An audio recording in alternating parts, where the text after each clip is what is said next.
Good morning, everyone. Welcome to the Daily AI Show. Every once in a while, something drops that causes you to say, let's really try to understand from the 70,000 foot level what's really happening in our world of AI. And that just happened in the last several days. There's a woman, Mary Meeker, who is known formerly as the queen of the internet and is now going to become the queen of AI. We're going to tell you all about it on today's show. And today is June 3rd, 2025. And we're getting a very high level perspective on what's really going on from somebody who has established herself as the seer of things, internet and AI. And now we have the pleasure of analyzing that. Joining me today is Beth Lyons and Junmi Hatcher. I'm Andy Halliday. And let me just give you a bit of a summary of who Mary Meeker was. Mary Meeker, and she still is. And she's given us something very interesting and deep. A 305-page extensive analysis of what is really happening on the ground and in the skies of Skynet. And so we have a lot to talk about today. So here's a blurb about Mary Meeker from Nate Jones, who did a very excellent summary of this 305-page report, so you wouldn't have to. And we're going to digest that even further today so that you don't have to even read Nate's long report, which I just read this morning. He published it just today. Okay. Mary Meeker this is quoting Nate Jones now. Mary Meeker has always been the internet's best pilot at 30,000 feet. And this year's deck is another masterclass in macro vision. Her slides prove three things beyond argument. Compute is compounding faster than anyone predicted. Capital is willing to chase that curve indefinitely. And consumers are already dipping 1 billion fingertips into the interface. And all of this has happened at lightning speed. We're going to have to define a new one at AI speed because, when you look back to the advent of the internet and ultimately what Google did to kind of aggregate a lot of that attention from the multiple players who first entered into the internet space and offered portals and search engines and millions of web pages for you to peruse through your browser, which was a new thing when Netscape kind of came onto the scene back in the mid-1990s. It took years and years to achieve that level. But now the internet is there and there's billions of people who are already connected, and AI has leveraged that infrastructure to become something profoundly huge in a very short period of time. We're talking about 25, 26 months since this hit the ground. So here, Mary Meeker, came to prominence at Morgan Stanley, where she first started publishing in the 90s about the internet. And that became a really essential reading for everybody during the dot-com boom. And then she became a partner at Kleiner Perkins, one of the most venerable of the venture capital firms. And she was there while they backed industry-defining companies like Airbnb, Spotify, Pinterest. And then she formed her own venture capital firm in 2018. And but what makes her so notable, and our colleague Carl Yeh was saying, back when I was working, in the internet space, I read her report every year. They were amazingly comprehensive, and she leveraged her experience as an analyst in the financial marketplace for high technology to establish herself really as the speaker on that. I've seen her speak at major internet conferences before, but I digress. So she's got a very great reputation, and she's now come out, and now people are going to be expecting to see her report at this level of comprehension and detail on an ongoing basis. So she's back on the scene, and we get to read what she said about the internet. So here's a quick summary. The first point: unprecedented growth and adoption, including specific examples she makes, because, there's this open question about, oh, yeah, lots of people are dabbling in it, but, when do the surveys, not that high a percentage of people inside companies are really using it in effective ways, or despite the fact that ChatGPT is being used in a superficial way by billions of people on the planet, it's really not, found its way meaningfully into workflows and so on. And she provides strong counterpoints to that, pointing specifically to some things like at Kaiser Permanente, now over 10,000 doctors use the medical scribe assistant to automatically document patient visits. 10,000 in that one Kaiser Permanente healthcare system. She shows that 27%, almost a third of ride-hailing trips in San Francisco are now handled by autonomous vehicles, Waymo principally. And then in the United States in healthcare, excuse me, the FDA has approved 223 AI-powered medical devices in 2023 and more in 2024. If you go back just a decade, they approved 5 devices that used information technology, as part of medical devices back then. So AI, she says, is quickly moving from demonstrations to deployment. Doctors, drivers, and many others are already working alongside AI, and that trend is accelerating. Okay, so AI, we all know, has experienced exponential growth in users and usage and investment. So developers have been leading the way. And one of the statistics that's in this report is that 63% of developers, I mean people who are coding and writing, product requirements, documents, and so on, 63% globally now use AI, up from 44% just a year ago. And this, by the way, this is the title of this report is making reference to this is second quarter 2025. So a lot of her references to prior year are really about a year ago, 2024, in the second quarter. So halfway through the 2025 year and looking backward 1 year and so on. Okay, here's an interesting statistic that comes from this to support the incredible rapid adoption of this thing. Google processes 480 trillion tokens monthly, which is 50 times year over year, 50x tokens processed. And when they say tokens processed, they're not talking about all data center operations, which Google had the lion's share of in the first place. They're talking about AI tokens in inference processing. And then to put it into context of the major competitors out there who are doing the processing of AI, Microsoft does, compared to the 480 trillion tokens that Google does only 100 trillion tokens quarterly. Google does 5 times that monthly. Okay, so call it 15 times the pace of Microsoft. And yet Microsoft is a major provider of internet and AI infra. So that's that kind of thing. And then we've all talked about the incredible investments that are being made by the major players in AI.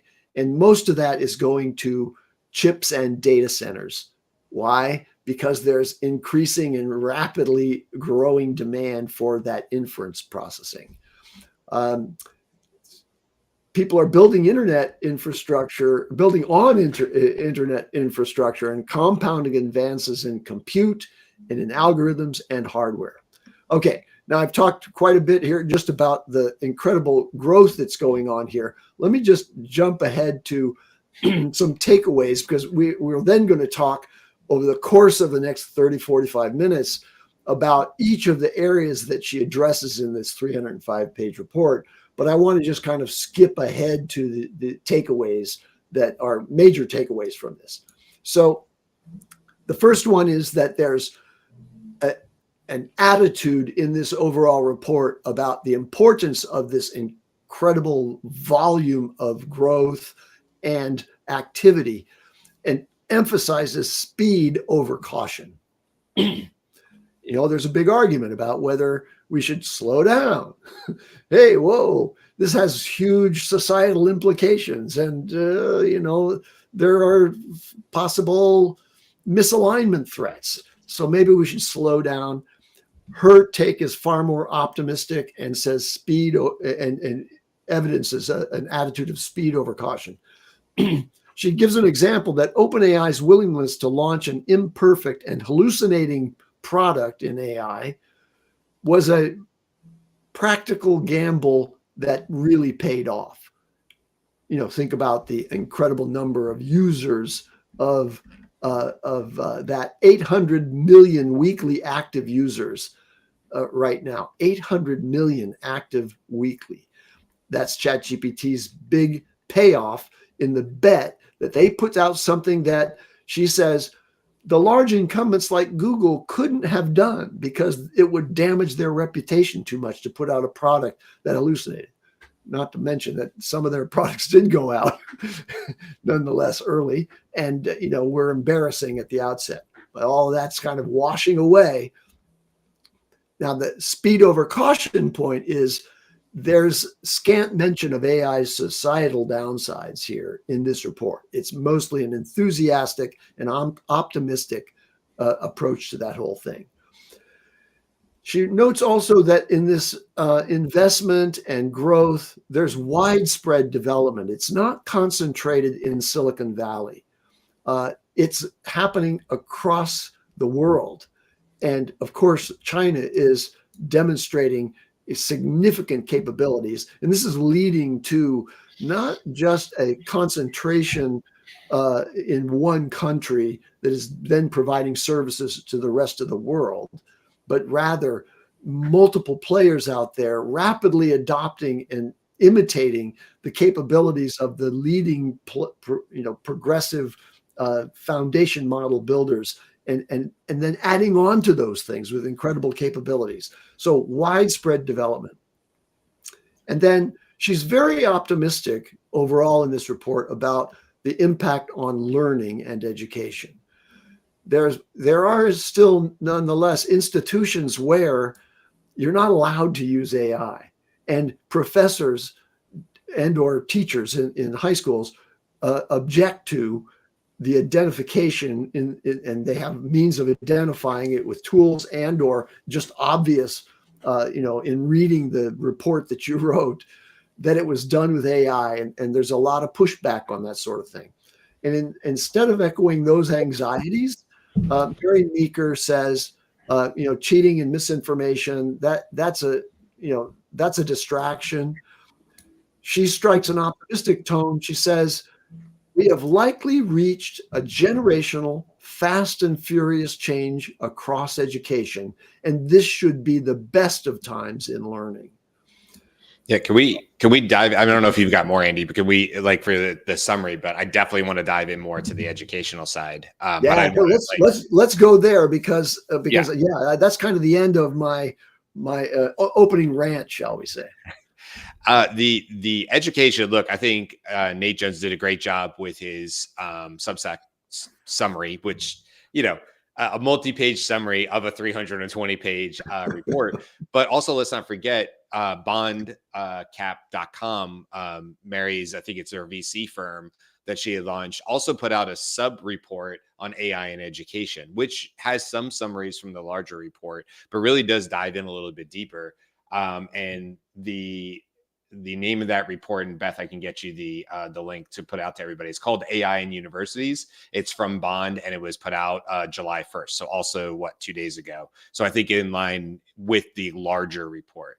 And there's a couple of key things here that I think that she points out that I think are really, really important. Number one, I'm going to give you some of my opinion on this, and then I'd love to hear you guys too, because I know you guys know I get excited about the education side, so I'll try to keep this succinct so I don't just ramble on.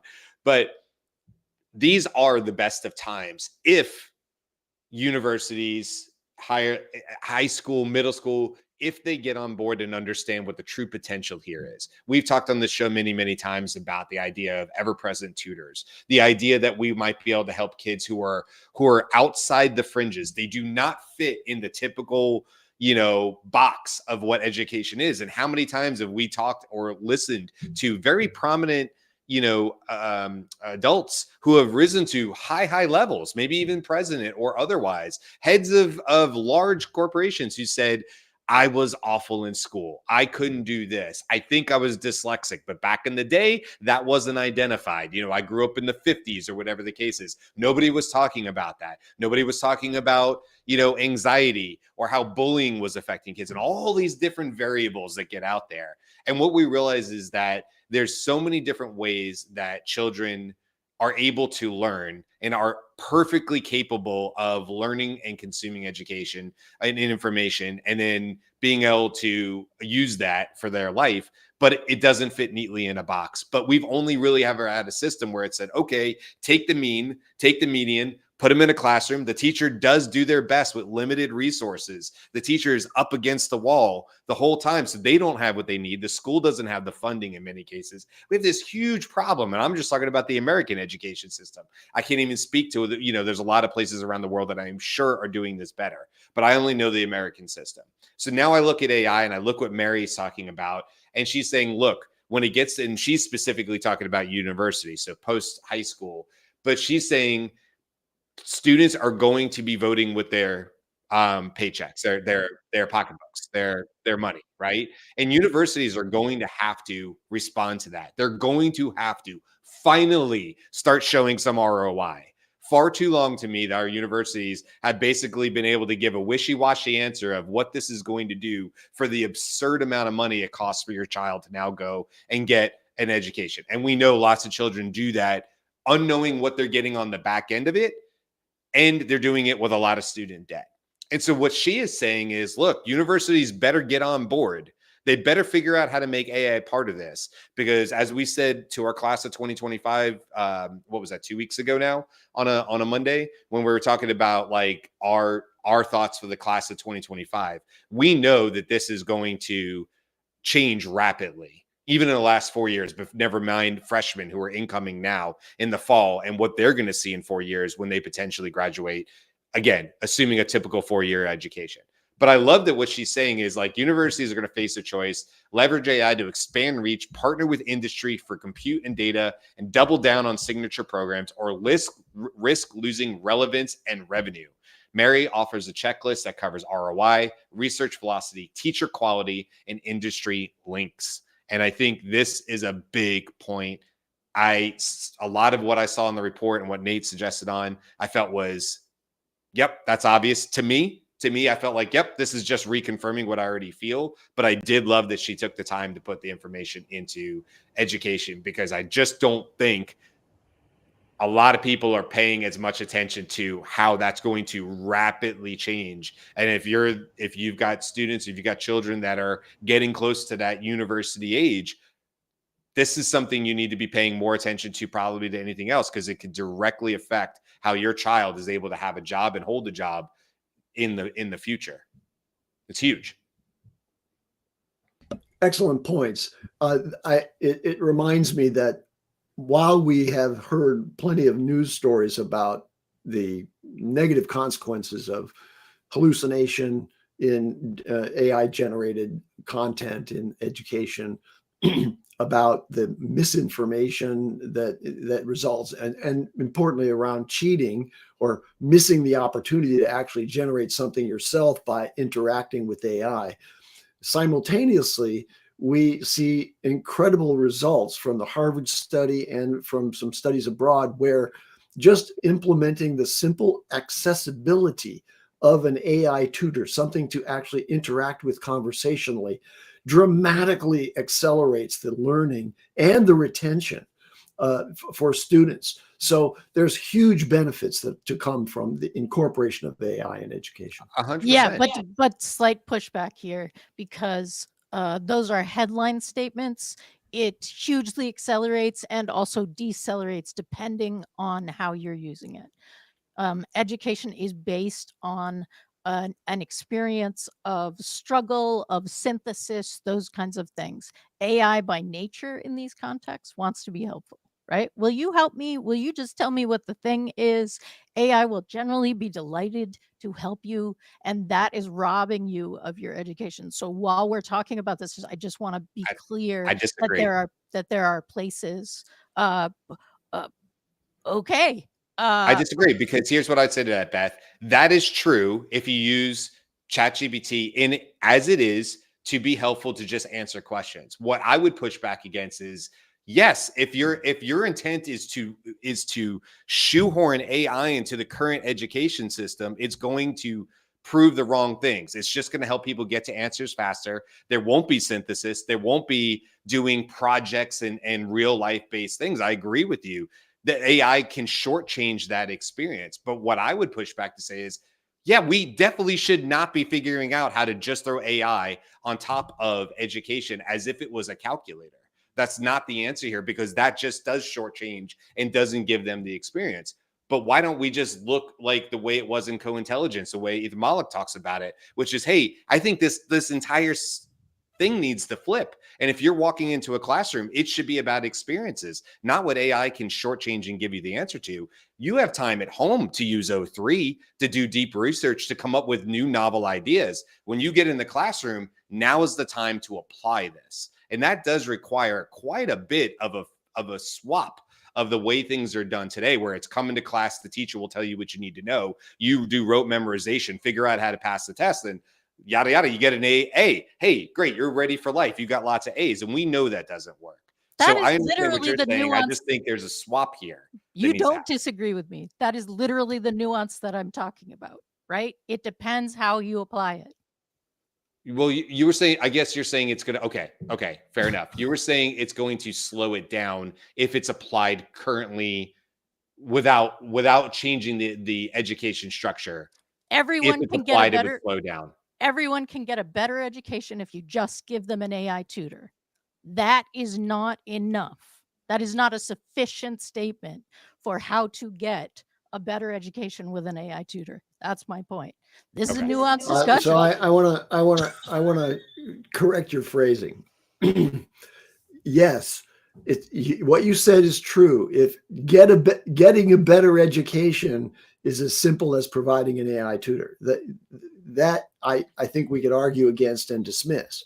But I don't think you can dismiss the point that's created by the actual research and experimentation that shows that simply providing, not changing the classroom structure, none of those changes, just adding the availability of an AI tutor to explore and interact with the student in a way that isn't possible on their own because they don't have a live human tutor to do it. That one-to-one interaction dramatically improves their learning. And they have ways of assessing what they actually learned and how long they can retain it. That happens just by bolting on an AI tutor to a class that's otherwise, and they do this in a scientific method, right? Where they have, organized groups in effect that, some of them, do this particular module without an AI tutor, others do it with the tutor, and they have, cross cohort comparisons of those things. And the people who had just let them have access to a tutor, and it's basically ChatGPT on, with training on the subject, that advances their capability, their learning, their knowledge. All of those things are improved and in significant ways. So I'm making that point in order to counter the idea that it's not enough to provide a tutor, which is underlying your point. But I do get that that's not the end all and be all of the AI improvements that I think Mary Meeker is anticipating that will transform the educational systems. Okay. I would say So I'm going to say one other thing, and then we don't have to have this show does not need to become Beth, Andy, and Brian all argue about education because there's lots of other takeaways. I think that part of what we're talking about is is acquiring skill and wisdom and applied context. And I am also referring to research done with scientific method, right? There is some nuance in the transfer of learning to being able to be applied. And I'm not sure that we're talking about like across the board what sort of, when they were given the tutor, what was the situation. And these people were not given the tutor. They're all at Harvard, so they all probably have some kind of learning process that they engage in, right? So there's just nuance. I think we have a ton of people who listen to the show. I just want to be clear that, like, cool, pay for your kid to get a $20 subscription and like go be you, be everything that you can be. Oh, well, That is okay. not something that we're seeing, right? That is Yes. not.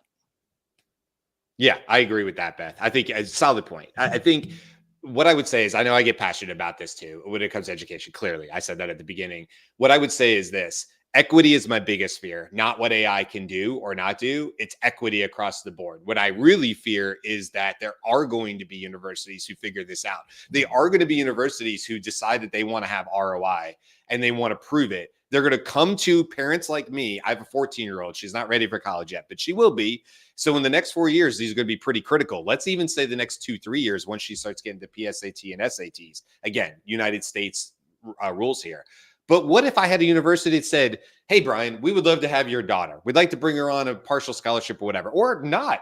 We just would love to have, daughter here. This is what it costs. We don't have AI figured out, but this is what we think is going to best get your daughter ready for the future based on what we currently know. We're going to be switching a few things up. Now we're going to be doing this where we used to do that. Your daughter is going to get an AI tutor. This is the best of what we have right now. This is how we're going to help it. I think all of that is going to happen. My biggest fear is that, Beth, they're coming to me or people who have means, and the people who don't or already are struggling to be able to get those educations are going to be left on the side. And what you're going to have is even more haves and have-nots. I actually think AI is going to help lots of kids get in and do the right thing and be prepared. How they get there, who it touches, is it equitable across all levels and all income levels and people who don't typically have access? That is my biggest fear. No different than the internet. That's my biggest fear. And if you don't have a reliable, fast internet connection, how do you have AI right now? We're in agreement. Yeah, I know we are. Yeah. Okay, to bring us back to the main thread, thank you very much for that very interesting analysis of the optimistic versus, cautious approaches to integration of AI into education. So, again, one of the key takeaways of the Mary Meeker report is that AI's trajectory, as observed in all of these data, says that it will be fundamental, pervasive infrastructure, just like the internet is today, but now augmented with AI, profoundly altering how individuals and organizations interact with technology and the world. And we've just discussed some major changes that are going to probably happen as a result of this integration of this infrastructure into institutions of higher learning. Okay, so now, what are some of the other areas where some data kind of piqued your interest that was included in this report? Because there's got to be 10 different categories of major assertions that come about with supporting evidence in this report. So, Junmi, what have you got? What one thing stood out to you in your research on this report? That it's over 300 pages. There is a lot to chew on here, and I will fully admit I have not been able to read all 340 pages. So I've done my perplexities, I've done my Nate Jones summaries, and all of that. I think the primary takeaways we've covered initially. Job market transformation. AI related IT jobs have gone up 448%. Job postings, right? Whereas all other non-AI jobs is down 9%. So this goes to show like levels of impact. Like Andy, you've already talked about like 63% adoption in enterprise and things like that. And obviously the education piece is, you know, a hot button subject. But I think holistically, when we're looking at everything here, it is that up and to the right. That's what gets mentioned often, right? Everything on every chart is, you know, up and to the right. So so I think my takeaway here, or what piqued my interest, is this is a confirmation of the bubble we already live in, right? We all recognize, everyone who watches the show, joins us in chat, what we talk about, we know this is a transformative technology. It's going to hit every single industry, every single sector, and it all seems to be going in the direction that we've been protecting, or what we think.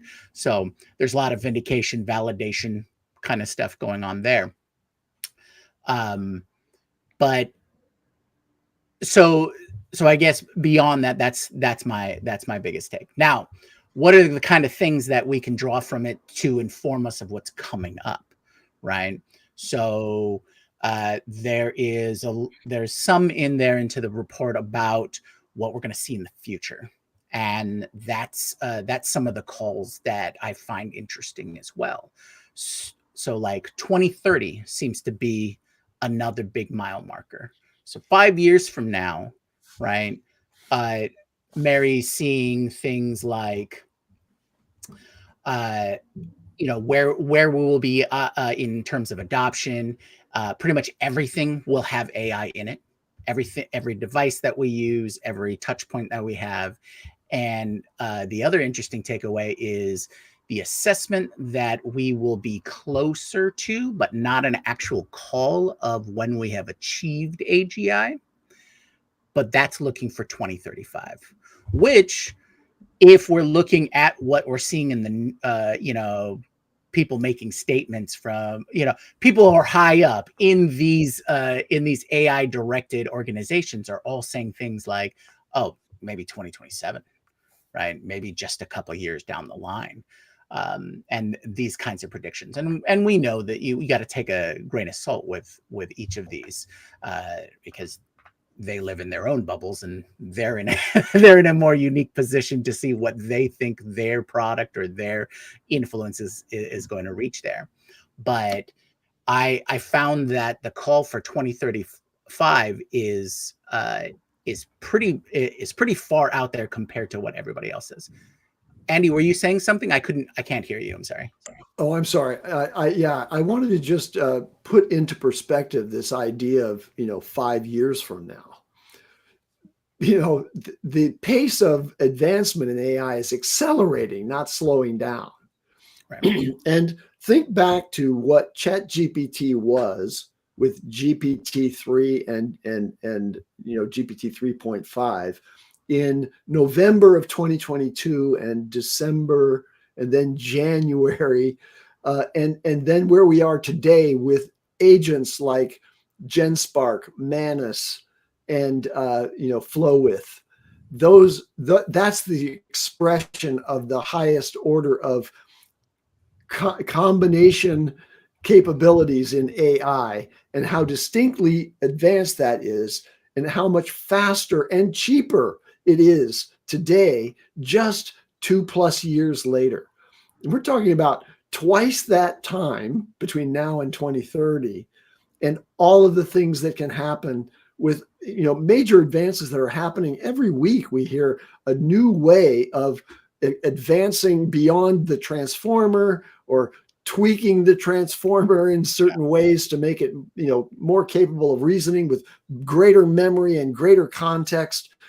Things are going to be, I think, the only term that comes up in my mind is astoundingly different by 2030. I can't even imagine what it's going to be like in 2030. Andy, as we know, like, what we know publicly is always already out of date.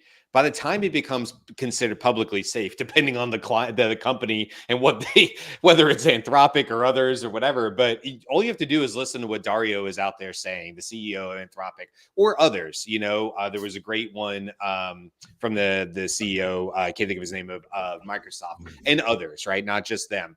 that are out here saying like, oh, this is what we think is coming. Well, they're not trying to give away what they have, but let's just be honest. Whatever GPT-5 is, whatever that is, by a different name, by a different whatever, this all-in-one tool that they've sort of said, Sam and others have said is coming, that exists. And so does maybe the next thing after that in some raw form. And whatever O3 can do today and its ability to go backwards. Carl, you talked about how O3 is building a deeper moat for you because you can now go back to previous, and it's the memory thing that is bringing you in. Whatever that is today is just a glimpse at where this is going in the future. And a lot of that future has already been written. So when people predict out to 2030, I go, based on what? The only person I want to hear somebody say like based on a 2027 or predicting are the people who have the inside baseball knowledge, who are the ones who already know what the next 2 or 3 iterations are that we're not knowledgeable about. I'm all for people making predictions. We make predictions on the show all the time, but man, does 2030, never mind 2035, sound like an absurd amount of time based on what you just laid out, Andy. And by the way, I just want to give a shout out to Matt Wolf, who put out a recent video, maybe in the last week, called The History of AI. Highly recommend going to look at that. It's a level up for him. He has an editor in there that's really putting together some cool stuff for him. I'm really, really excited, and I love following Matt Wolf on YouTube. I highly recommend it for other people. But he has a history of AI that goes all the way back to Turing and the Turing test and where we are all the way up to what we currently know today. So just wanted to give a quick shout out for that as well. Nice. Carl, give us some wisdom here. I was actually listening to the AI Daily Brief this morning, and he was talking about how there's a couple things that this report doesn't shine light on, and I think it's more of because this report's trying to catch up. I remember in digital marketing or digital anything, Mary Meeker's one. It was sad that she stopped doing this around 2019 because you always look forward to the reports, and you always took the charts and graphs from everything. Every year there was something really neat, and you can showcase that to your executives or whoever and say, hey, see, this is what we're supposed to be doing, and it gives it more gravitas because somebody else said it versus you. I think the couple things that I think like a lot of this is catch up because there's not very much anything here talking about agents or orchestration layers, or what I know we have a show on Thursday about like agentic web, right? How agents are like you talked about Manus, GenSpark, and so on, being able to do things for you. Like I'm even using the new GenSpark ability to download PDFs for you. So the new feature is to go out, find PDFs or links or videos, download them, put them into a folder, and then you can do something else with that folder, which I thought was really neat because that's just another step in agents being able to do something for you. So that's one part. I also there's very little on copyright. There's very little on governance and safety. There was like, I think a high level bullet point. And I think the big part is AI safety and governance, because going back to the Dario Amodei, where that was covered, everyone's talking about, hey, you know what, the government, like essentially governments need to be involved more than how they are today. And, what are the checkpoints? What are the red teams? Because there wasn't there, in the big, beautiful bill, isn't there something that's like pause regulation or something? I could be wrong. Isn't there a pause regulation for like 10 years?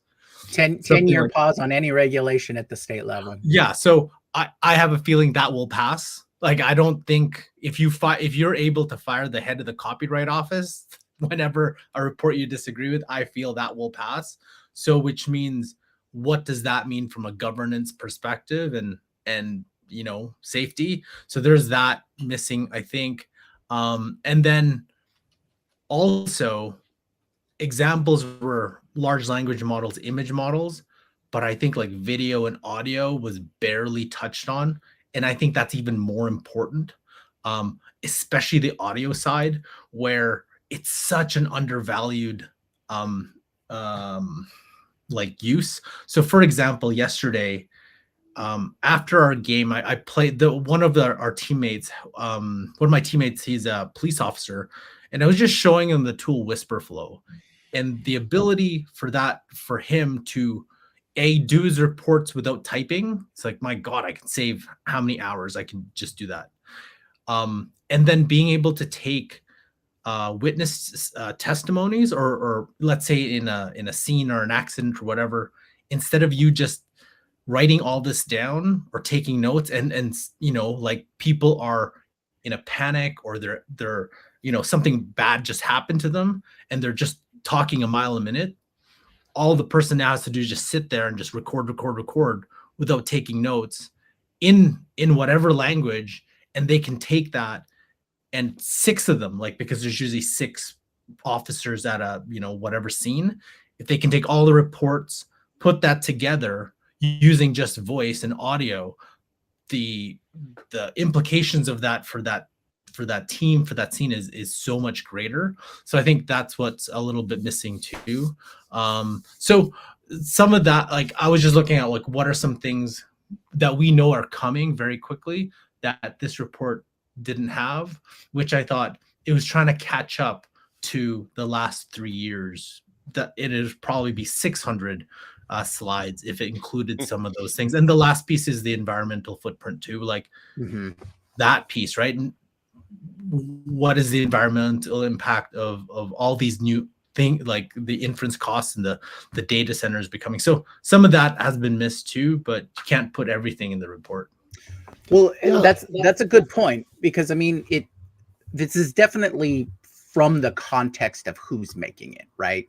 This is from a VC term, so or group. So their viewpoint or their perspective is the majority of what was covered was to show, hey, business leaders, other companies, these are the kinds of trends that you're going to see in this world, right? And I said there is a couple of things that I would highlight is a good takeaway from or what they suggest are next steps. And that's essentially like their 3 horizons framework. I thought that was a good takeaway if you're looking for applied strategy for your own business, or to expect what you might expect from businesses to take away and how they apply that. And so it's broken down into the short-term, mid-term, and long-term framework, right? So on the short term, Mary suggests integration of AI into existing products and workflows. I think we can all agree that that is happening, right? To quickly start adopting if you aren't already adopting AI. In the midterm, they call for expansion into AI native products and services.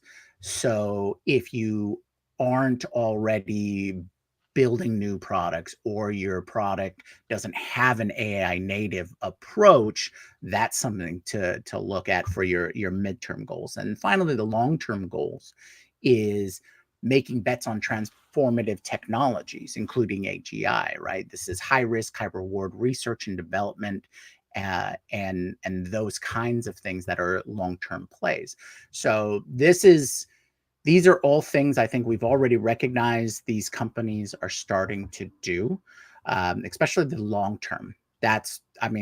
AI seems to be a long-term play for large investment. We're seeing over 200 billion invested in the last couple of years. So I think these are takeaways that we will just see further drilled in for companies that may have been sitting on the fence, right? Because we've talked about that wait equation that you have to. So should I wait 6 months and then wait for a solution there, or should I start doing something now? And so this kind of calls along that line. And I do want to point out there is some clear positioning on AI by the report. Is the clear position is recognizing AI as a pivotal or transformative piece, right? There are slides in there that are just talking about, look, we had the printing press, we've got the internet, and now we've got AI, and these are all that level of significance.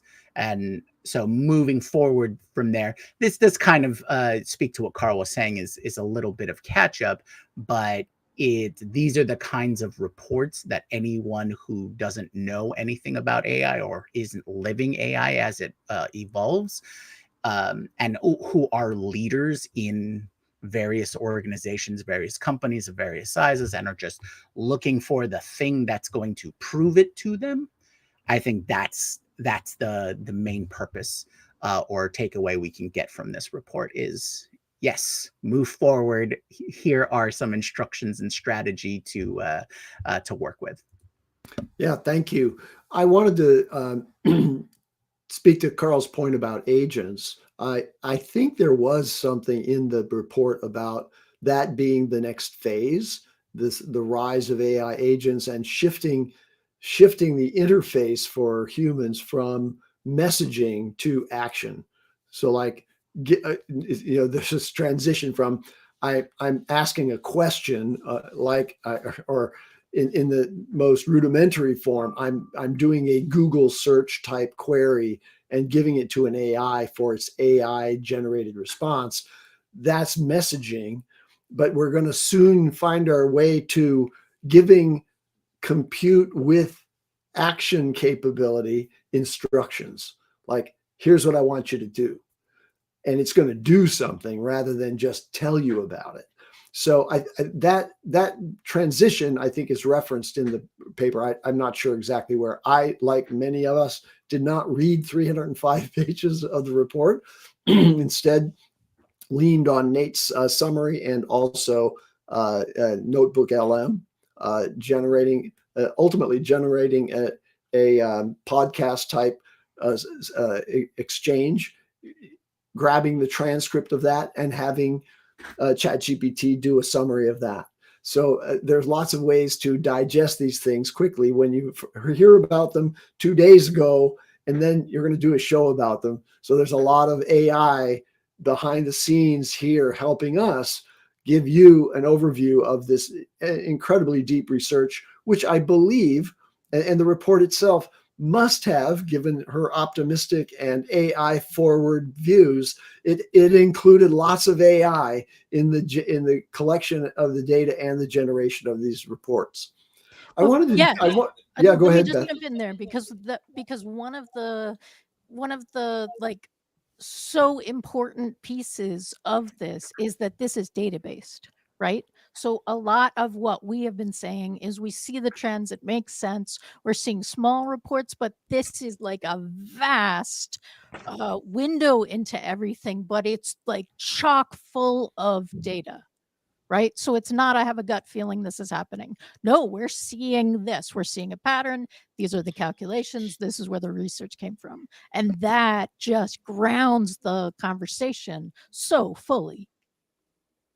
I think it really helps too for companies who are thinking, oh, this isn't happening maybe at the pace. I mean, look, we're in the bubble, right? So I kind of read that. I read Nate's summary of the report, which he did a phenomenal job. We didn't really dive in today, but where he differs with Mary, which I thought was really interesting. And at the bottom, he also gives other publications like Axios and TechCrunch and stuff, and what they thought of her report as well, which was super helpful. But Andy, it's like we're in like a microcosm of this, right? Like, one of the biggest issue is when electricity became a thing and people could have lights on, there's this super slow transition for humans. We still have the same brains, evolutionarily speaking, for how we're able to process this type of change. And so you can say, well, I live on the outskirts of the one town, and they have electricity, and it'll be 2 years before it reaches me. And I can see it coming and I can adjust my life and all that. And then we went through all the other things. And then even with the internet, there was time to adjust to that. Lots of people, I remember working with people who say, I like doing it the old way. I don't really like the internet. I don't need to do that. It's too slow. It's whatever. I'm faster than that. And what I think we're seeing today, I know we're seeing is we see reports like this who, to your point, Beth, put the data on it and say, no, this isn't speculation. This isn't a whole bunch of people hyping this up. It's happening, and it's probably happening faster over the last 2 years than you even thought it was happening. Like, it's exponential growth. Axios or TechCrunch, I think it's TechCrunch, pointed out, sorry, I'm just going to make sure I say the right one. TechCrunch pointed out that Meeker said the word unprecedented on 51 slides out of 320. Right. Unprecedented. So but we shouldn't just roll over that word. Unprecedented, meaning there's nothing before that we can lean on to help us understand the pace at which we need to move. And so for companies or anybody else who hopefully are going to consume this report, I'm going to send this report on to my dad, actually. I think he'll really, really enjoy it. Maybe not the 321 page one, but maybe Nate's Substack on it, because my dad and I were just having a conversation. Now, he's retired. It isn't something he's necessarily focusing on a ton on, but he is interested and curious about AI. But even for him, he was like, I don't quite understand where it is today and where it's going. And so I think a report like this is going to be hugely helpful to people. But Carl, I think you made the best point, honestly, which is, hey, this doesn't really look forward. This catches us up for what's happened up to this point. Still very, very helpful. But I hadn't really thought about that until you said it, Carl. So I think that's a solid point, which is, hey, but it doesn't look forward. And maybe that's coming. Maybe that's not what she's necessarily going to do. Maybe because she does now run a VC firm, Jumi, that's not really where her motive is for writing this report. But she must have had some motive, because she hadn't put anything out like this since 2019. And now she's back. So it'll be interesting to see, is this going to be like a biannual type deal? Is it going to be like A16, right? Z? Is it going to be like now they're doing it quarterly because they have to? These kind of things. It'd be really interesting to see where she goes with the reports after this. And do they start looking forward or not? Yeah, I wanted to point out that to Beth's commendation on the data that grounds this report, that if you look at the actual PDF of the report, it's mostly graphic, right? That you're not going to be reading long text passages. There's graph after graph after graph, which is the visual summary of an enormous amount of data. And each one of them is carefully created to create a point, to support a point. And it's very easy reading in that respect. So yes, kudos to that team for putting together the data, the profound collection of data here on the history of various aspects of investment and adoption and utilization in all domains. So let's get to the closes here. Does anybody have something they'd like to add? I have one that I want to add, but before I do that last one and then bid adieu, who else has something that they want to add? I think with 340 pages that are all built to have each one to make a point, that means that's 340 points, and we have an opportunity here to really go through all of them if we really want to. So in the community, let us know if you want us to do more episodes on this report. Okay, sorry, I hand it off to you, Andy. Oh yeah. Anyway, I want to point out the page inflation on this report. I think it's 305. It grew to 321, and then now 340. I'm not sure that really matters. They're all of them too many for even any one of us to have confidently absorbed and be able to report on that without the assistance of others who are aggregating the takeaways from this report. Anyone else with a final point? No? Okay, I have one. Mary Meeker makes I think, plaintive point about the trending isolationism and protectionism in the United States. And she says that the United States must continue attracting the world's brightest AI minds. And this is cautioning against restrictive immigration. To quote her, she says, America has to be a place where the brightest people in the world want to come, like the people who want to go to Harvard. Our tech ecosystem would not be where it is today without a lot of first-generation immigrants. And that reminds me that recently, in the context of the Trump administration's attacks on Harvard, if you look at the top 10 major technology companies in the United States today that create so much of our worldwide dominance in technology infrastructure and development, today now being challenged by China, I think 40% of them are first generation immigrants leading those companies. And what we're trying to do is shut the door on that in a really ill-advised way. Okay. So thank you very much for joining us today. Join us again tomorrow at 7 a.m. Pacific, 10 a.m. Eastern. It's our news roundup show every week. And so Junmi will be guiding us through what's happened in the last 7 days or so. And also, don't forget to check out our community at the Daily AI Show community.com. There you can join a really very interesting group of people who discuss and discourse on a daily basis, even after our show, and comment on our show as well there. It's a Slack community, which makes for really interesting multi-channel engagement. Go check it out, and also sign up at thedailyAIshow.com for our newsletter, which is a really compact thing, comes out every Sunday morning.